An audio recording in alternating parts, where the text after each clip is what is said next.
Let's talk about the grand promise of Donald Trump's so-called second chance. Remember how he swore this time would be different?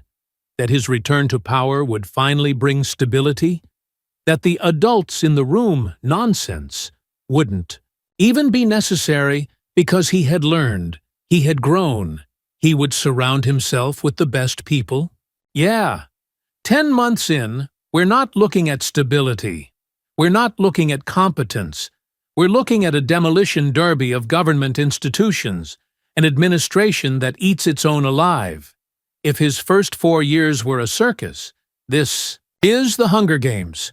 Welcome, ladies and gentlemen, to Eat Their Own Season. Because that's what it is. Officials clawing at each other, betraying colleagues, sacrificing principles, just to keep their seats at Trump's bloody table. They're not even governing. They're competing for survival in Trump's reality TV reboot. Except this time, the stakes aren't ratings. It's the future of America. The big picture. Government by guillotine. Let's start at the top. Trump doesn't just fire people. He humiliates them, discards them, then parades their replacements like trophies. The message is clear. Loyalty isn't optional. It's oxygen. Disagree with him, even once, and you're gone. Look at the IRS. Trump wants it as his personal hit. Squad against political enemies. 7 commissioners in 7 months. 7. The average tenure of an IRS commissioner is 5 years. Under Trump, it's 5 weeks. Because the second they hesitate to weaponize the agency, they're booted. Billy Long lasted 2 months before being shipped off to Iceland. The number 2 at Treasury? Fired after 6 months. This isn't management, it's purge theater. And the agencies, the actual lifeblood of government, are bleeding out. Case studies in Cannibalizing. Let's zoom in on the contestants of Cannibalization season. Pam Bondi. Once Florida's Attorney General, now Trump's personal executioner, she's kept her seat not by serving the American people, but by weaponizing the Justice Department for Trump's grudges. She's not a prosecutor anymore. She's a bodyguard with a law degree. Tulsi Gabbard. Oh, Tulsi. She almost lost her job as Director of National Intelligence until she figured out the trick. Give Trump what he wants. Investigate Barack Obama, target Joe Biden, purge intelligence officials who won't play along. She even greenlit the firing of America's top counterintelligence official on Russia. And just for good measure, she posted a list of 37 people whose security clearances were stripped, including an undercover asset. Real lives ruined, missions exposed, all to please one man. That's not intelligence. That's sabotage. Mike Waltz? He didn't get fired exactly. He got promoted to UN ambassador. Translation, diplomatic exile. Billy Long, banished to Reykjavik. And then there's poor Dan Bonino, FBI director in name only. Trump saddled him with a deputy, babysitter, because he didn't trust him to run the bureau alone. Imagine that humiliation. You're the head of the FBI, and you've got a minder hovering over your shoulder like you're a toddler with safety scissors. This is the culture. Humiliation, exile, babysitting. And everyone's looking over their shoulder, wondering when the axe will fall on them. Agencies hollowed out. The cost of this cannibalizing isn't just bruised egos. It's a gutted government. Take a walk through the federal agencies. State Department. Hollowed out FEMA. Hollowed out education. Hollowed out justice. Hollowed out hundreds of thousands of federal employees gone. Purged. The so-called deep state? That's just what happens when you fire everyone who knows what they're doing. What's left is a Frankenstein government run by opportunists, conspiracy theorists, and bootlickers. And the results are catastrophic. The CDC freak show once. Upon a time, the Centers for Disease Control were led by actual scientists, virologists, immunologists, Senate-confirmed experts who knew how to handle pandemics. Under Trump, 2.0 fired.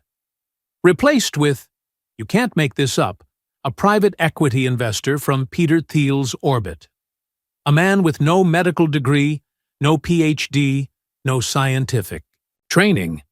His claim to fame? Bankrolling Hulk Hogan's lawsuit against Gawker. That's the guy now running America's disease control.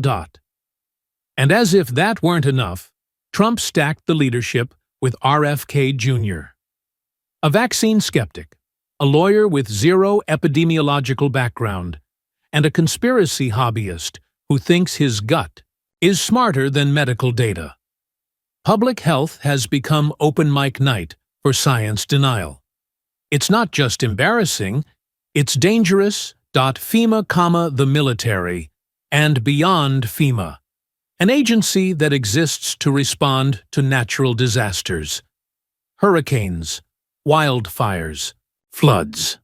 The acting director dared to say out loud that FEMA should not be eliminated. Fired. Just like that. Because Trump doesn't want agencies that serve the public. He wants agencies that serve him. Pam Bondi is already sharpening the knives to finish the job. Next time your town floods, don't expect help. The military? Same pattern. General Eric Kurilla the gorilla, resigned. This is the man who drafted America's battle plans for Iran. Gone. And not because he was tired, but because he saw the purge coming. Senior generals forced out. Experienced leadership replaced by Trump loyalists who wouldn't last a week in a real conflict. It's the authoritarian playbook. Hollow out the military, replace competence with obedience, and the intelligence community. Don't even get me started. Tulsi disbanded the Iran desk because their analysis didn't match Trump's fantasy script. She outed an undercover asset in her purge of 37 officials. That's not just reckless, it's treasonous. Worst person. For the job, here's the through line. Every hire is the worst possible person for the job. That's not a bug, it's the design. Homeland Security. Pick the most erratic figure available. Defense? A weekend Fox host who couldn't even cut it on weekdays. Public health? A guy who looks like a beaten baseball glove diagnosing strangers in airports. Small business? A billionaire who openly despises small businesses. Intelligence? A Russian asset. You think I'm exaggerating? I'm not. This isn't satire. This is staffing policy. Competence is threatening. Loyalty is everything. Truth is the enemy.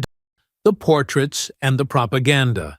And just to complete the picture, literally, Trump has plastered his face on federal buildings across D.C. You walk around the city, and it looks like a North Korean fever dream. Trump's jowly, grin on every wall. The slogan is implied, he alone can fix it. It's not about governing anymore. It's about building a cult. About turning Washington into a mirror where Trump sees only himself reflected back. The big conclusion, 10 months. That's it. 10 months into this presidency. And the government is a gutted carcass. The adults are gone. The professionals are gone.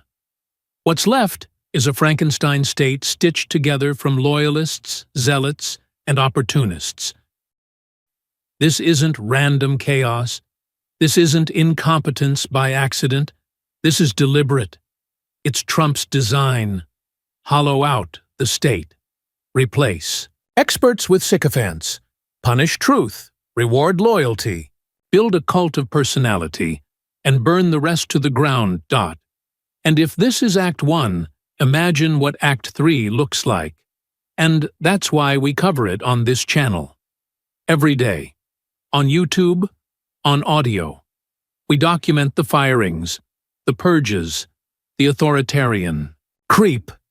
Not hot takes, receipts, the filings, the oral arguments. Not because of big investors or corporate sponsors. Because of you, subscribing, downloading. So here's my invitation. Join us. Listen. Share. Be part of the community that refuses to look away. Because Trump's America doesn't just mismanage, it devours itself. And if you think it can't get worse, stick around. With Trump, worse is always the sequel.